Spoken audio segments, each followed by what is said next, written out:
बिस्मिल्लाहिर्रहमानिर्रहीम। अस्सलाम वालेकुम नाज़रीन डीसी के ख़िलाफ़ तौहीन अदालत का केस है इस्लामाबाद डिप्टी कमिश्नर के ख़िलाफ़। उसके जो कल फ़ैसला आ रहा है उसकी क्या तफ़सीलात है वो भी बताएंगे। इस्लामाबाद के 3 हलकों के जो नोटिफिकेशन थे वो मुअत्तल कर दिए, वो क्या तफ़सीलात है वो भी बताएंगे।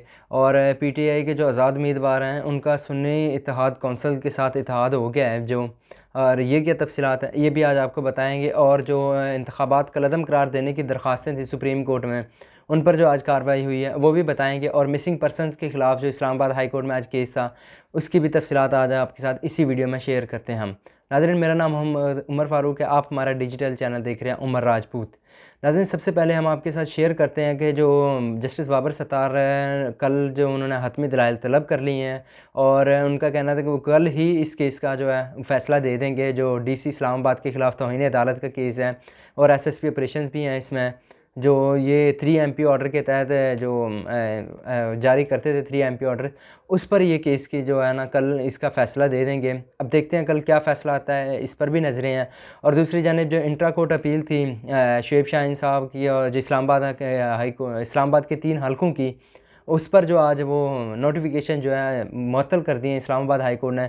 ये याद रहे कि जो चीफ़ जस्टिस आमिर फ़ारूक साहब ने पहले ये केसेस की समाअत की और फिर ये इन्होंने भेज दिए थे इलेक्शन कमीशन को। उसके बाद वो इंट्रा कोर्ट अपील में चले गए हैं, और इंट्रा कोर्ट अपील में जाने के बाद आज जस्टिस मियां गुल हसन औरंगज़ेब साहब और जस्टिस अरबाब मोहम्मद ताहिर पर मुश्तमिल डिवीज़नल बेंच, जिन्होंने इस केस की समाअत की और NA 46, NA 47 और NA 48 के तीनों नोटिफिकेशन जो है उन्होंने वो मुअत्तल कर दिए हैं जो इलेक्शन कमीशन ने कामयाबी के जारी किए थे। और इलेक्शन कमीशन से मुतल्लिक़ मुकम्मल रिकॉर्ड जो है वो इस्लामाबाद हाई कोर्ट में तलब कर लिया है। ये तो नाज़रीन थे 2 अहम केसेस। और इसके बाद जो है ब्रिगेडियर रिटायर मोहम्मद अली थे गुनामी शख्स, जिन्होंने इंतखाबात को कलअदम करार देने की दरख्वास्त दी थी आज सुप्रीम कोर्ट में, और चीफ़ जस्टिस साहब की तरफ से बरहमी थी कि ये कोई पब्लिसिटी के लिए नहीं है। सुप्रीम कोर्ट जो है ऐसे खामोश नहीं रहेगी। और वो जो है उनके आज रिमार्क्स भी थे, और उन्होंने जो मुतलका SHO को ऑर्डर जारी किए कि मुतलका जो जिस पटिशनर ने ये दरख्वास्त दी है उसको जो है सुप्रीम कोर्ट में पेश किया जाए।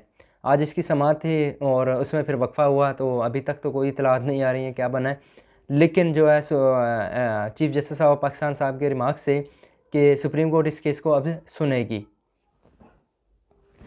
जो मिसिंग पर्सनस के ख़िलाफ़ केस था, जस्टिस मोहसिन अख्तर कियानी साहब इस केस की समाअत कर रहे थे। उन्होंने DG ISI, DG MI और जो है इन 3 सरबराहान पर मुश्तमिल एक कमेटी बना दिया और 1 हफ़्ते के अंदर अंदर रिपोर्ट भी तलब कर लिया है। और जो 28 फरवरी को इस केस की दोबारा समाअत है, और उसमें वज़ीर-ए-आज़म, वज़ीर दाखिला और वज़ारत दिफ़ा के नुमाइंदों को ज़ाती हैसियत में तलब कर लिया है। और उनका कहना था कि जस्टिस मोहसिन अख्तर कियानी साहब का कि वज़ीर-ए-आज़म साहब इस चीज़ को अपनी तौहीन ना समझें अदालत आना, और 28 फरवरी को कराची ना जाएँ और वो अदालत में पेश हों। आज भी जस्टिस मोहसिन अख्तर कियानी साहब के बड़े अहम रिमार्क्स से उन्होंने कहा कि सबको पता है क्या कुछ हो रहा है लेकिन खामोश हैं।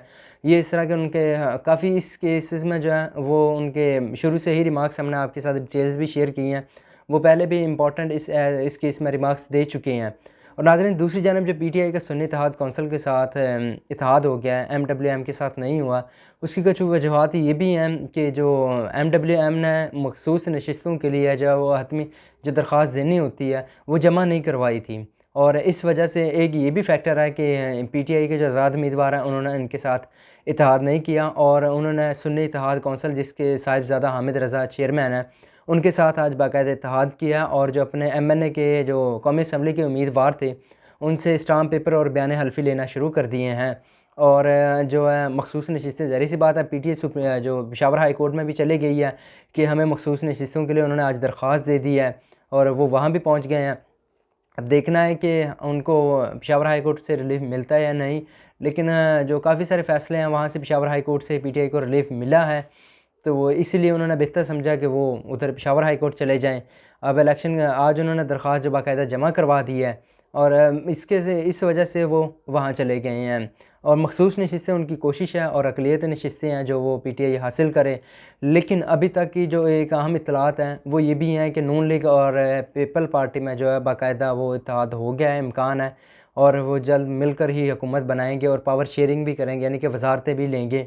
अभी तक की यही इत्तलात आ रही हैं, लेकिन अभी बाकायदा जो इसहाक़ डार साहब हैं इसकी प्रेस कॉन्फ्रेंस करेंगे और पूरी तफसीलात देंगे, क्योंकि मखलूत हुकूमत ही बन सकती है, किसी की सादा अक्सरियत तो है नहीं जो आसानी से हुकूमत बना सके।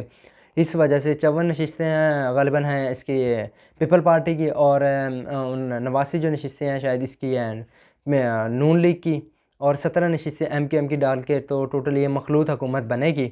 और अगर बनी भी तो पंजाब में जो है नून लीग के पास सादा अक्सरियत बन चुकी है, तो इस वजह से वो नून लीग जो है पंजाब में हुकूमत बनाएगी। पीपल पार्टी पंजाब में भी नून लीग की इत्तेहादी है, और बलूचिस्तान में जो नून लीग पीपल पार्टी को हुकूमत बनाने में मदद देगी।